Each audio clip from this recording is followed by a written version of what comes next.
বাংলাদেশের বিভিন্ন গবেষণা থেকে যেটা দেখা গেছে, আমি একটু আগেও বলেছি, সেটা হলো যে সব নারীদের মধ্যে যদি আমরা দেখি যে ব্রেস্ট ক্যান্সার কতখানি প্রেভেলেন্ট, সেটা যেমন 1,00,000 নারীতে 22 জনের হতে পারে ক্যান্সার। আবার যেসব নারীরা প্রজনন স্বাস্থ্যের মধ্যে আছেন 15 থেকে 50 বছর পর্যন্ত, এর মধ্যে দেখা যাচ্ছে প্রায় 20 জনের হচ্ছে 1,00,000-এ।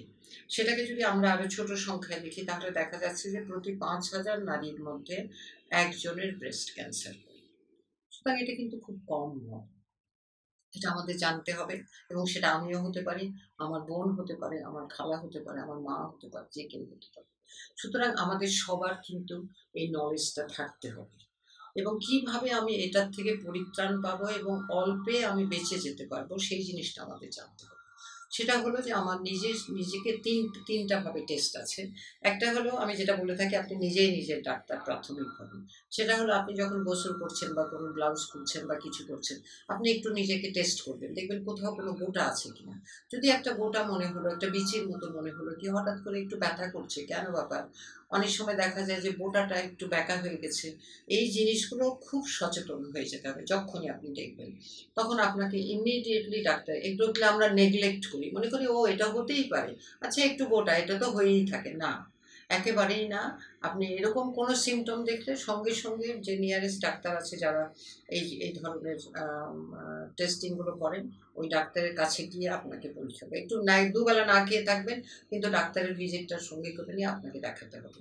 এই সচেতনতাটা আমাদের থাকতে হবে, এবং আজকের বক্তব্যের আমার এটা একটা বড় অংশ। সুতরাং আপনি ডাক্তার দেখালেন, ডাক্তার তখন ভালো করে ক্লিনিক্যালি আপনাকে চেক আপ করে বলবো যে না, কোনো সমস্যা নাই বা আছে।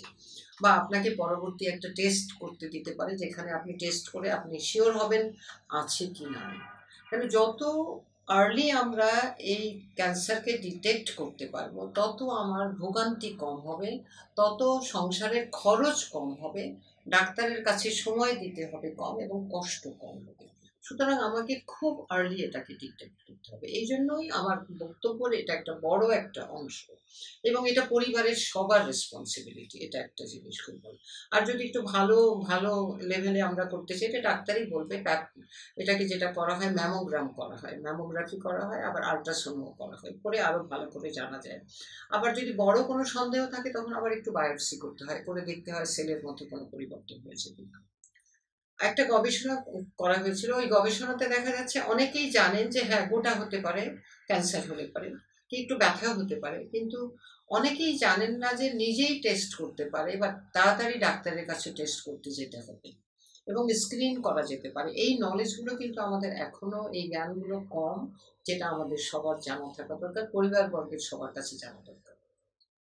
এখন আমি যেটা বলবো, তাহলে আমার এই ব্রেস্ট ক্যান্সারের সম্ভাবনাটা কিভাবে আমি কমাবো, কি কি আমার ব্যবহারিক দিকটা কি আছে, যেটা হলে পারে আমার সমাজে, আমার পরিবারে ব্রেস্ট ক্যান্সারটা কম হবে।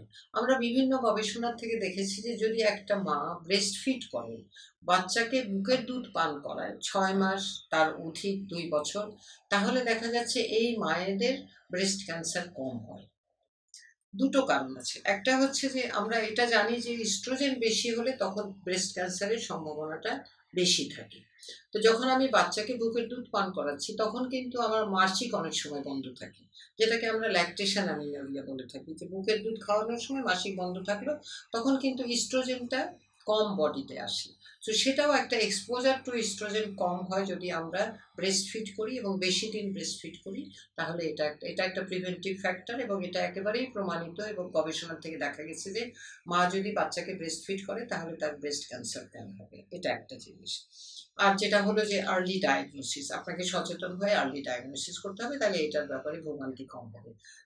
এই প্রিভেনশনের এই দুটো জিনিসই আমরা বলবো। এটার কোনো টিকা আমরা এখনো বের করতে পারিনি, সেজন্য সচেতনতা খুব ইম্পর্টেন্ট, স্ক্রিনিং করাটা খুবই ইম্পর্টেন্ট, এবং এই ব্যাপারে পরিবারের সবার সচেতনতা ভীষণভাবে ইম্পর্টেন্ট।